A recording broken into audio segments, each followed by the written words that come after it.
Hello students, O2IS academy में आपका बहुत बहुत स्वागत है। तो जैसा कि आप जानते हैं कि हम डेली के 10 MCQs को प्रैक्टिस करते हैं और ये जो MCQs हैं आपके करंट अफेयर से पूछे जाते हैं।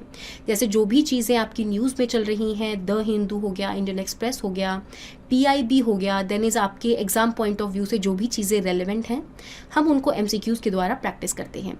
तो आज के MCQs शुरू करने से पहले अगर आपको इस वीडियो की PDF चाहिए तो आप हमारी O2IS अकेडमी की जो ऐप है इसको डाउनलोड कर सकते हैं और यहाँ पर आपको ये PDF मिल जाएगी। स्टार्ट करते हैं आज के सबसे पहले क्वेश्चन से, that is related to US treasury की जो करेंसी लिस्ट है। तो जैसा कि आपने न्यूज़ में भी देखा होगा कि इंडिया को US ट्रेजरी की जो करेंसी लिस्ट है उससे रिमूव किया है। इंडिया के साथ साथ यहाँ पे और भी कंट्रीज़ को रिमूव किया गया है, जैसे इटली हो गया, वियतनाम हो गया, देन इज़ थाईलैंड हो गया। तो इन सारी कंट्रीज़ को रिमूव किया गया है US ट्रेजरी की करेंसी लिस्ट से। लेकिन अभी भी आपको इस लिस्ट के अंदर कुछ ना कुछ जो कंट्रीज़ हैं, जैसे चाइना हो गया, देन इज़ जापान हो गया, इसके बाद कोरिया हो गया, तो ये अभी भी इस लिस्ट के अंदर मेंटेन्ड है। अब ये लिस्ट किस चीज़ के रिगार्डिंग है, तो यहाँ पे जो US ट्रेजरी डिपार्टमेंट है ना, वो एक करेंसी लिस्ट को मेंटेन करता है और बेसिकली कुछ कंडीशंस रहती हैं। अगर किसी कंट्री ने इन कंडीशंस को फुलफिल कर लिया तो उनको इस करेंसी लिस्ट में इंक्लूड कर दिया जाता है। जैसे कि अगर कोई भी कंट्री जैसे चाइना, जापान या कोरिया US के साथ अगर ट्रेड सरप्लस मेंटेन करके रखती हैं, पिछले 12 महीने के अंदर एटलीस्ट $20 बिलियन का जो ट्रेड है वो सरप्लस रहता है, तो उन कंट्रीज को इस लिस्ट के अंदर इंक्लूड कर दिया जाता है। तो फर्स्ट स्टेटमेंट आपकी करेक्ट हो जाएगी। In the same way second condition ये रहती है कि पिछले 12 मंथ के अंदर जितना भी करंट अकाउंट सरप्लस है, अगेन जो आपका करंट अकाउंट सरप्लस है उसके अंदर ट्रेड को ही इंक्लूड किया जाता है कि एक्सपोर्ट इंपोर्ट्स कितने हो रहे हैं, तो उसको GDP की टर्म्स में देखा जाता है कि एटलीस्ट 2% ऑफ GDP जो है उतना करंट अकाउंट सरप्लस मेंटेन रहना चाहिए पिछले 12 मंथ के अंदर किसी भी कंट्री के साथ, तो उस कंट्री को इस करेंसी लिस्ट के अंदर डाल दिया जाता है। तो तीसरी कंडीशन आपकी ये रहती है कि एटलीस्ट 2% ऑफ GDP से नीचे जो US है उन्होंने फॉरेन करेंसी का परचेज किया हो। तो यहाँ पे कुछ कंडीशंस रहती हैं, अगर कोई भी कंट्री इस कंडीशन को फुलफिल कर देती है तो उन कंट्री को करेंसी की मॉनिटरिंग लिस्ट में डाल दिया जाता है। तो रिसेंटली इंडिया को रिमूव कर दिया गया है यहाँ से इस करेंसी लिस्ट में से और यहाँ पे आपको देखने को मिलेगा कि कुछ और कंट्रीज़ को भी रिमूव किया गया है, जैसे इटली, वियतनाम, ये मैंने आपको बता ही दिया है ना। तो दैट मीन्स यहाँ पे आपकी तीनों की तीनों जो स्टेटमेंट्स हैं वो करेक्ट हो जाएंगी। नेक्स्ट क्वेश्चन के बारे में बात कर लेते हैं, that is related to Indian skimmer. तो इंडियन स्किमर एक बर्ड है जो कि आपको हमारे इंडिया के बेसिकली सब कॉन्टिनेंट के अंदर देखने को मिलेगी, है ना। और अगर मैं इंडियन स्किमर के बारे में बात करूं तो ज़्यादातर आपको नेशनल चंबल सेंचुरी जो है यहाँ पर ये बर्ड्स देखने को मिलती हैं। विंटर सीजन के टाइम पे ये बर्ड्स आपको ज़्यादा देखने को मिलती हैं और यहाँ पे वो अलग अलग उनके लिए क्राइटेरिया है, जैसे कि लार्जर एरिया में रहती हैं, सैंडी एरिया, लो लैंड रिवर हो गया यहाँ पे, है ना, और मार्शेज हो गया। मार्शेज आपके क्या होते हैं जहाँ पर ज़्यादा पानी की जो क्वांटिटी है वो सॉइल के साथ मिक्सड रहती है। तो ऐसी जो प्लेसेस हैं यहाँ पर आपको इंडियन स्किमर्स जो हैं ये देखने को मिलती हैं। और जैसा कि आप जानते हैं नेशनल चंबल सेंचुरी जो है आपके मिड वाला जो इंडिया वाला पोर्शन है, मिड कॉन्टिनेंट वाला जो पोर्शन है वहाँ पे आपको देखने को मिलेगा, और जो चंबल रिवर है वो यमुना की भी ट्रिब्यूटरी है। इसके बाद अगर मैं फर्स्ट स्टेटमेंट के बारे में बात करूं कि ये ज़्यादातर विंटर सीजन में देखने को मिलती है और ये वेस्टर्न और ईस्टर्न इंडिया की एस्चरीज वाले रीजन में देखने को मिलती हैं। एस्चरीज क्या रहती हैं ये मैंने आपको पहले भी करंट अफेयर्स के अंदर ऑलरेडी बताया है कि जो एस्चरीज होती हैं आपके दो तरह के यहाँ पे आपको चीज़ें देखने को मिलती हैं, एक डेल्टास होते हैं और दूसरे एस्चरीज होते हैं। जो आपका ईस्टर्न पेनिनसुला वाला रीजन है वहाँ पे आपको ज़्यादातर डेल्टास देखने को मिलते हैं, है ना, क्योंकि वो लो लाइंग होते हैं। अगर दूसरी तरफ मैं वेस्टर्न इंडिया पेनिनसुला के बारे में बात करूँ तो ज़्यादातर आपको यहाँ पे वाटरफॉल्स हो गया, एस्चरीज हो गया, क्योंकि जो वेस्टर्न एरिया है वो थोड़ा सा एलिवेटेड एरिया रहता है और वहाँ पर आपको जैसे वाटरफॉल्स हो गए, एस्चरीज हो गई, ये सब चीज़ें देखने को मिलती है। और जो नेशनल चंबल सेंचुरी जो है आपकी ज़्यादातर वेस्टर्न वाले पोर्शन में लाई करती है, तो वहाँ पे आपको इंडियन स्किमर्स जो है वो विंटर सीजन में देखने को मिलेंगी। तो दैट मीन्स यहाँ पे आपकी दोनों की दोनों जो स्टेटमेंट्स है वो करेक्ट हो जाएंगी। नेक्स्ट क्वेश्चन के बारे में बात कर लेते हैं, that is related to global dashboard for vaccine equity. तो अगर मैं इस इनिशिएटिव के बारे में बात करूँ तो हर एक लोगों तक वैक्सीन डिलीवरी करवाने के लिए बिना किसी डिस्क्रिमिनेशन के इस इनिशिएटिव को लॉन्च किया गया था। तो यहाँ पे किसी भी कंट्रीज़ को डिस्क्रिमिनेट नहीं किया जाएगा, चाहे वो डेवलप्ड डेवलप्ड कंट्री है, डेवलपिंग कंट्री है, जेंडर के बेस पे, रेस के बेस पे यहाँ पे किसी भी लोगों को डिस्क्रिमिनेट नहीं किया जाएगा और हर एक लोगों तक ये जो वैक्सीन है वो पहुँचाई जाएगी। और इस इनिशिएटिव को अलग अलग इंस्टीट्यूशंस ने मिलकर लॉन्च किया है। तो कौन कौन से ये इंस्टीट्यूट है, दैट इज़ UNDP हो गया, united nation development programme, then is world health organisation, तो तीसरी है आपकी यूनिवर्सिटी ऑफ ऑक्सफोर्ड। तो इन्होंने मिलकर इस इनिशिएटिव को लॉन्च किया है। तो दैट मीन्स आपकी जो फर्स्ट स्टेटमेंट है ये करेक्ट हो जाएगी और जो सेकंड स्टेटमेंट है वो इनकरेक्ट है, क्योंकि इसमें दिया है कि डेवलपिंग और डेवलप्ड कंट्रीज में डिस्क्रिमिनेट किया जाता है वैक्सीन डिलीवरी के लिए या फिर लोगों तक वैक्सीन पहुंचाने के लिए। तो दैट मीन्स जो आपकी फर्स्ट स्टेटमेंट है that is correct. Next question के बारे में बात कर लेते हैं, that is related to national super computing mission. ये जो मिशन है नाम से ही क्लियर हो रहा है कि ये एक नेशनल मिशन है। दैट मीन्स हमारी सेंट्रल जो गवर्नमेंट है इन्होंने लॉन्च किया था, 2015 में इस मिशन को लॉन्च किया गया था। और जैसा कि आप जानते हैं कि अगर मैं कंप्यूटिंग और सुपर कंप्यूटर्स के बीच में अगर डिफरेंशिएट करूं तो जो नॉर्मल आपकी प्रॉब्लम सॉल्विंग सिचुएशन होती है वो नॉर्मल कंप्यूटर से हो जाती है। अगर मैं दूसरी तरफ बड़ी बड़ी प्रॉब्लम्स के बारे में बात करूं, जैसे कि जो इंडियन मेट्रोलॉजिकल डिपार्टमेंट है वो वेदर फॉरकास्टिंग के लिए बहुत बड़ी बड़ी प्रॉब्लम्स को सॉल्व करते हैं, तो उनके लिए उनको सुपर कंप्यूटर्स की ज़रूरत पड़ती है। तो इसी चीज़ के रिगार्डिंग यहाँ पे नेशनल सुपर कंप्यूटिंग मिशन जो है इसको लॉन्च किया गया था। जैसे कि अगर आप देखेंगे कि हमारा जो सबसे पहला नेशनल सुपर कंप्यूटर है दैट इज़ परम शिवाय, इसको लॉन्च किया गया था। तो आप मुझे कमेंट सेक्शन में लिखकर बताओगे कि हमारी कंट्री का जो फास्टेस्ट सुपर कंप्यूटर है वो कौन सा है। तो नेक्स्ट अगर मैं स्टेटमेंट्स के बारे में बात करूं कि ये जो नेशनल सुपर कंप्यूटिंग मिशन है वो डिजिटल इंडिया और मेक इन इंडिया को भी प्रमोट करता है या फिर सपोर्ट करता है। तो फर्स्ट स्टेटमेंट आपकी करेक्ट हो जाएगी। सेकंड स्टेटमेंट के बारे में अगर मैं बात करूं कि इस सुपर कंप्यूटिंग मिशन को कौन यहाँ पर इम्प्लीमेंट कर रहा है, इसको गाइड करने के लिए आपको दो अलग अलग डिपार्टमेंट्स देखने को मिलेंगे, जैसे कि department of science and technology हो गया, इसके साथ साथ ministry of electronics and information technology हो गया। बाकी अगर मैं इम्प्लीमेंटेशन की बात करूं तो department of science and technology के साथ मिलकर CDAC जो है वो इस मिशन को इम्प्लीमेंट करता है। ठीक है, तो आपने इन चीज़ों के बारे में याद रखना है। तो दैट मीन्स यहाँ पे आपकी जो फर्स्ट स्टेटमेंट है वो करेक्ट हो जाएगी, सेकंड स्टेटमेंट जो है वो इनकरेक्ट हो जाएगी, क्योंकि यहाँ पे और भी ऑर्गेनाइजेशन और इंस्टीट्यूशंस और मिनिस्ट्रीज इन्वॉल्व हैं इसकी इम्प्लीमेंटेशन के लिए। नेक्स्ट क्वेश्चन के बारे में बात कर लेते हैं, that is related to united nation convention on rights of the child. तो जैसा कि आप जानते हैं अभी चिल्ड्रंस डे गया था, है ना, 14 नवंबर को, तो उसी के रिगार्डिंग ये मैंने क्वेश्चन यहाँ पर ऐड किया हुआ है और जो इसके रिगार्डिंग दो स्टेटमेंट्स दी गई हैं, आपने करेक्ट स्टेटमेंट को आइडेंटिफाई करना है। जैसे अगर मैं बात करूँ कि इस कन्वेंशन के नाम से ही पता चल रहा है कि ये ग्लोबली कंट्रीज जो हैं इस कन्वेंशन को साइन करती हैं और ये यूनाइटेड नेशन का ही एक ऑर्गन है। तो बेसिकली बच्चों के राइट्स को प्रोटेक्ट करने के लिए इसके रिगार्डिंग एक एग्रीमेंट को साइन किया गया था और इंडिया ने भी इस एग्रीमेंट को साइन किया हुआ है। तो इसी के बेसिस पे United nation convention on the rights of child के कुछ प्रोविजंस को इंडिया ने अपने एक एक्ट के अंदर इंक्लूड कर लिया। कौन सा एक्ट है, that is juvenile justice care and protection act 2015। तो इसके अंदर कुछ प्रोविजन को ऐड कर लिया ताकि यहाँ पे हमारी कंट्री के अंदर भी जो बच्चे हैं उनके राइट्स को प्रोटेक्ट किया जा सके। तो दैट मीन्स आपकी जो फर्स्ट स्टेटमेंट है ये करेक्ट हो जाएगी। सेकंड स्टेटमेंट के बारे में अगर मैं बात करूं तो इसके रिगार्डिंग बच्चों के राइट्स के प्रोटेक्शन के रिगार्डिंग यहाँ पे अलग से एक कमेटी बनाई गई थी, that is justice Bindal committee, और इन्होंने 2018 के अंदर अपनी रिपोर्ट को सबमिट किया और कुछ रिकमेंडेशंस दी, और ये जो रिकमेंडेशन है वो बच्चों के बेस्ट इंटरेस्ट के रिगार्डिंग ही थी। तो दैट मीन्स यहाँ पे आपकी जो सेकंड स्टेटमेंट है ये करेक्ट हो जाएंगी। इवन यहाँ पे इस कमेटी ने ये भी बात करी कि बच्चों के राइट्स को प्रोटेक्ट करने के लिए हमें अलग से एक अथॉरिटी जो है उसको बनाना चाहिए। तो दैट मीन्स आप देखेंगे कि यहाँ पे आपकी जो दोनों की दोनों स्टेटमेंट्स हैं ये करेक्ट हो जाएंगी। नेक्स्ट क्वेश्चन के बारे में बात कर लेते हैं, that is related to NPCI। NPCI है क्या, national payment corporation of India. तो ये एक नॉट फॉर प्रॉफिट ऑर्गेनाइजेशन है जिसको किसने बनाया है, ये पहले भी मैं आपको करंट अफेयर्स में ऑलरेडी पढ़ा चुकी हूँ। तो NPCI को RBI के साथ मिलकर इंडियन बैंक एसोसिएशन ने मिलकर इसको बनाया है। नॉट फॉर प्रॉफिट ऑर्गेनाइजेशन है, दैट मीन्स ये पब्लिक वेलफेयर के लिए ज़्यादा काम करती है, बिजनेस के लिए काम नहीं करती। प्रॉफिट कमाने के लिए ये जो ऑर्गेनाइजेशन है वो काम नहीं करती।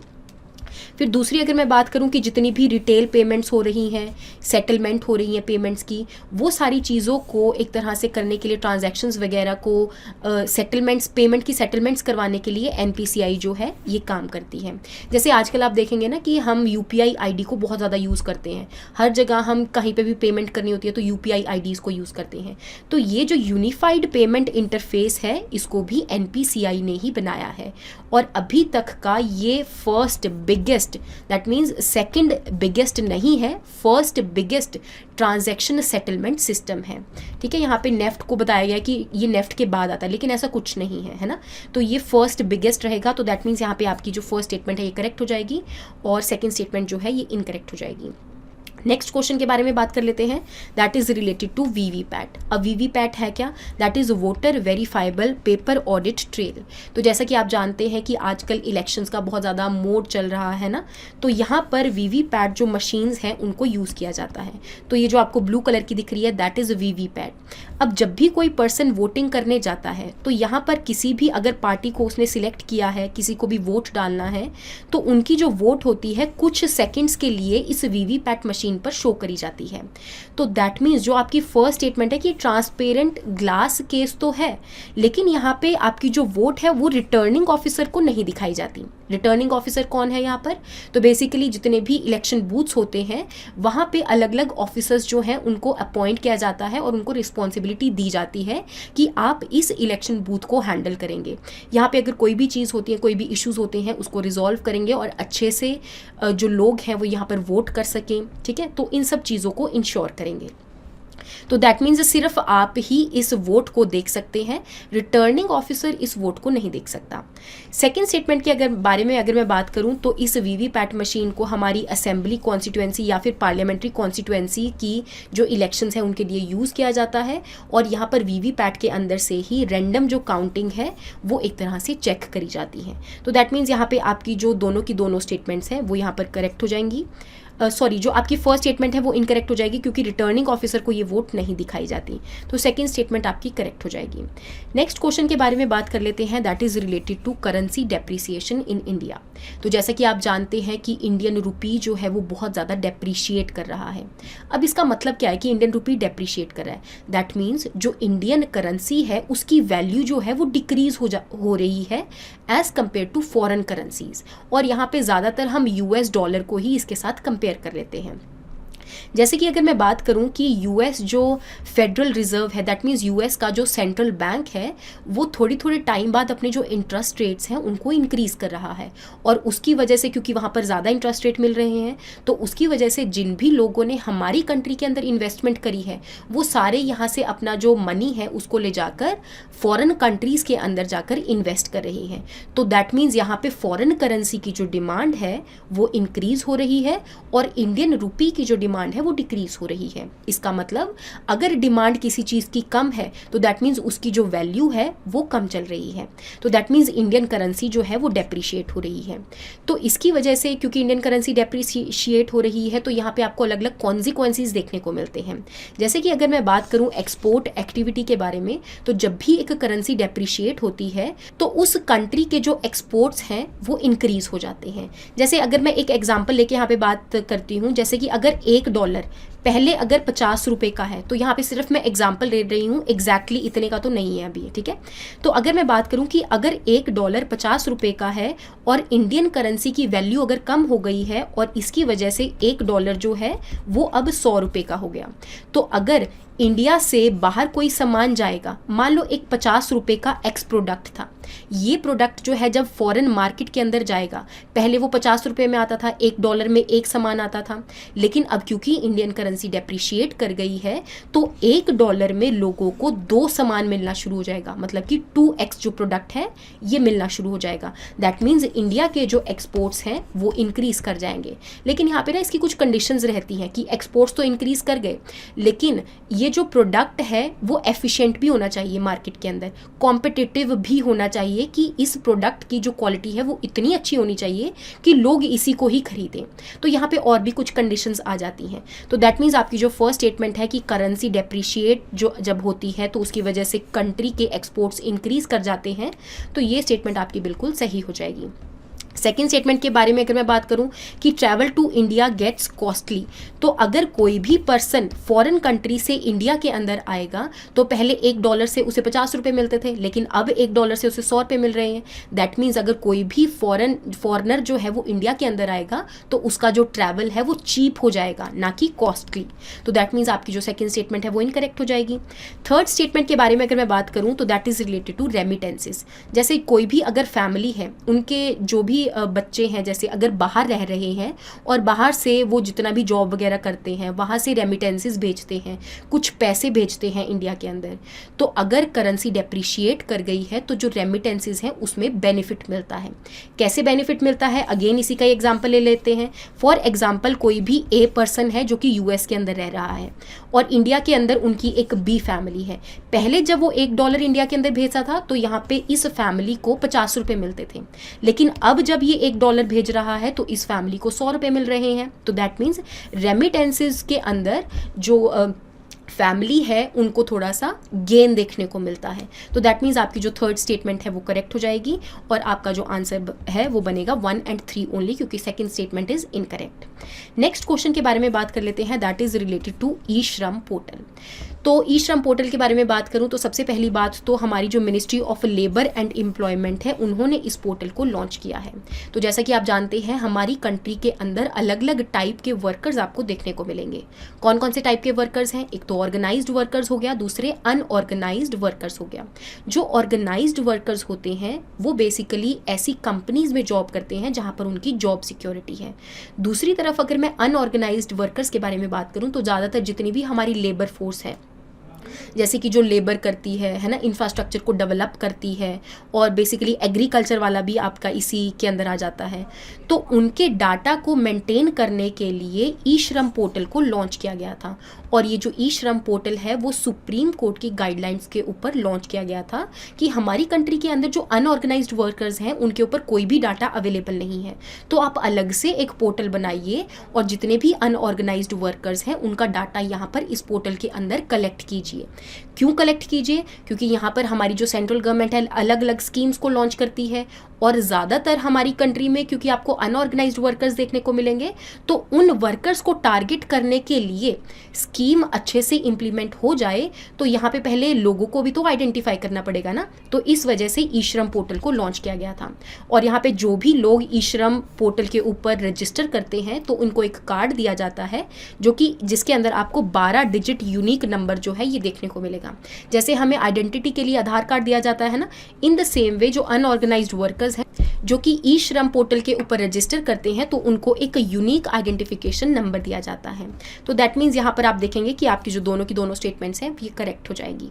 लास्ट क्वेश्चन के बारे में बात कर लेते हैं, that is related to CAQM. What is CAQM? Commission for air quality management.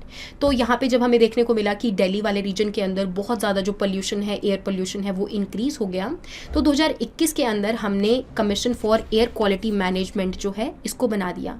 तो basically it was established in national capital region and adjoining area in 2020।